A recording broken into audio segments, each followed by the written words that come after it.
बच्चों आज हम क्लास 11 का स्ट्रेट लाइन का कुछ इम्पोर्टेंट क्वेश्चन को जो है सोल्व करेंगे। ठीक है, जैसे फर्स्ट क्वेश्चन है, a line passes through 2 and cuts a triangle of area 9 square meters, right? From the first quadrant, the sum of all possible values of the slope of such a line is, right? तो सबसे पहली बात इसमें हमको क्या कहा है, first quadrant के बारे में कंसीडर करेंगे। फर्स्ट क्वाड्रेंट बच्चों यहाँ पे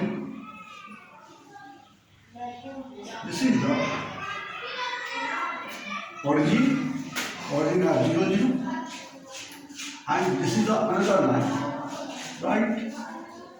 क्योंकि यहाँ पे इसका कोऑर्डिनेट्स है 0 and b, और यहाँ पे इसको हम b मान लेते हैं, इसको हम a मान लेते हैं, ये a और 0।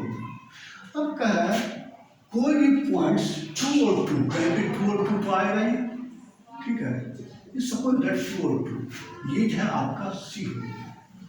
कह रहा है ये जो है इस ट्रायंगल का जो एरिया है वो आपको दिया हुआ है 9 स्क्वायर यूनिट्स दिया हुआ है, ठीक है बच्चों। तो सबसे पहले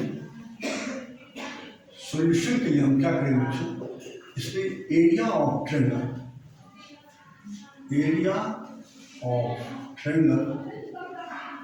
क्या आ जाएगा बच्चों,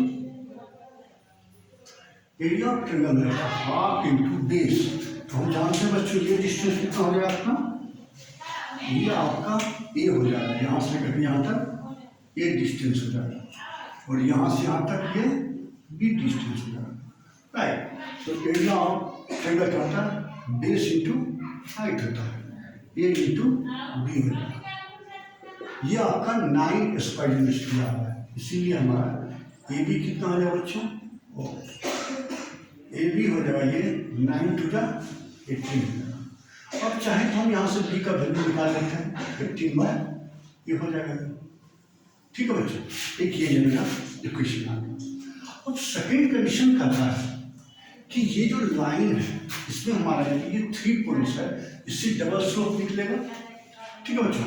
एक तो स्लोप ऑफ ए सी निकलेगा, एक स्लोप ऑफ सी बी निकलेगा।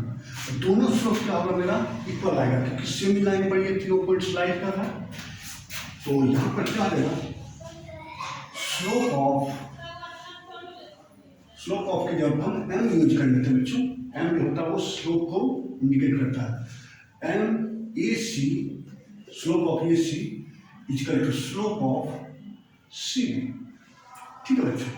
अब ये ए सी का स्लोप और ये जो है सी बी का स्लोप दोनों क्या होना चाहिए, इक्वल होना चाहिए, क्योंकि ये जो लाइन है सेम लाइन तो जा रहा है, तो इसका जो स्लोप यहाँ पर जो एंगल बनेगा वही तो यहाँ पर भी बनेगा इसका एंगल, ठीक है, एक्स एक्सिस के बाद, ठीक है बच्चों। तो यहाँ पर जो इसको हम क्या करते हैं, एम ए सी का निकालने के लिए क्या होता है बच्चों, बाई 2 माइनस बाई 1, तो 2 minus 0 by 2 minus A equal to M C B B minus 2 by 0 minus 2, ठीक है बच्चों। तो इसको हम सोल्व करते हैं, सोल्व करते हैं बच्चों, ये क्या आ जाएगा 2 माइनस 2 माइनस 4, ये हो जाएगा आपका 2 माइनस ए इंटू बी माइनस 2 हो जाएगा। अब इसको हम सोल्व कर रहे हैं बच्चों, ये क्या आ जाएगा -4 2b प्लस 2a और जो है माइनस ए बी और -4 कैंसिल हो जाएगा। अब ये क्या होगा 2 कॉमन ले लेते हैं, a प्लस बी बराबर ये ए बी हो जाएगा। अब ए बी का वैल्यू हमें दिया हुआ है, क्या दिया हुआ बच्चों, तो 2a प्लस बी बराबर 18 है, इसीलिए क्या देगा बच्चों, a प्लस बी बराबर 9 हो गया, ठीक है बच्चों। अब a प्लस बी बराबर 9 हो गया, तो यहाँ पर हम b का वैल्यू ड्रा करके इससे a और b का वैल्यू फाइंड आउट कर लेते हैं। तो हमारा क्या दिया बच्चों, a plus B equal to 9 निकल गया है, तो यहाँ पर b का वैल्यू रख देते हैं, तो a plus 18 by A equal to 9। और यदि सोल्व करते बच्चों तो a इंटू ए स्क्वायर, ठीक है बच्चों। फिर ये -9a प्लस 18 इक्वल टू 0। अब बच्चों क्या आ जाएगा, ये a-3 और a-6 6 हो जाएगा बच्चों। ये सभी को निकालने के लिए आता होगा, अदरवाइज आप इस तरह से कर सकते हैं -3 × -6 18 -3 ± 6 -9। इसलिए यहाँ पर ए का वैल्यू क्या हो जाएगा बच्चों 3 हो जाएगा और ये 6 हो जाएगा।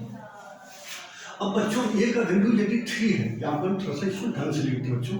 ए का वैल्यू यदि ये 3 है और एक बार 6 है तो बी का वैल्यू क्या आ जाएगा बच्चों, क्योंकि बी का वैल्यू है ए यदि 3 रखते हैं तो बी मेरा 6 हो जाएगा, और यदि ये ए 6 रखते हैं तो बी मेरा 3 हो जाएगा।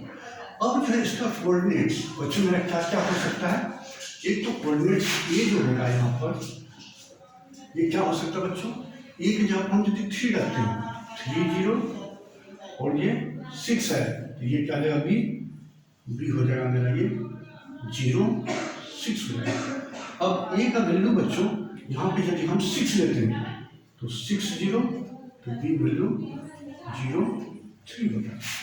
ठीक है बच्चों, अब यहाँ से हम दोनों का स्लोप निकाल लेते हैं। ठीक बच्चों, अब यहाँ पर हमारा जो है ये निकल चुका है, एक स्लोप जो है यहाँ से हम 1 निकाल लेंगे, एक जो स्लोप। अब यहाँ पर यदि हम ये 3 0 और 0 6 लेते हैं इससे एम यहाँ से मेरा जो है ओसी बच्चों यहाँ पर जो है इसको अब M1 मान लेते हैं, ये मेरा ये भी है ये भी है। M1 क्या है बच्चों 6 - 0 बाय 6 - 0 0 - 3, ये क्या है बच्चों -2। M2 इससे निकाल लेते हैं बच्चों, M2 क्या है 3 - 0 बाय 0 - 6, जो जाएगा बच्चों -½ मतलब -0.5। अब यदि इसको हम जोड़ दें बच्चों, क्योंकि कह रहा है यहाँ पे the sum of all possible value of slope, तो M1 + M2 हमारा क्या जाएगा बच्चों -2 + -0.5, ये क्या जाएगा -2.5। यही इसका आंसर है बच्चों, M1 + M2 मतलब दोनों स्लोप का जो सम होगा वो -2.5 होगा। ये सब क्वेश्चन जब बच्चों आप जो है जितना प्रैक्टिस करिएगा ये वैसे ही बनेगा, अदरवाइज नहीं बन सकता ये सब क्वेश्चन है बच्चों।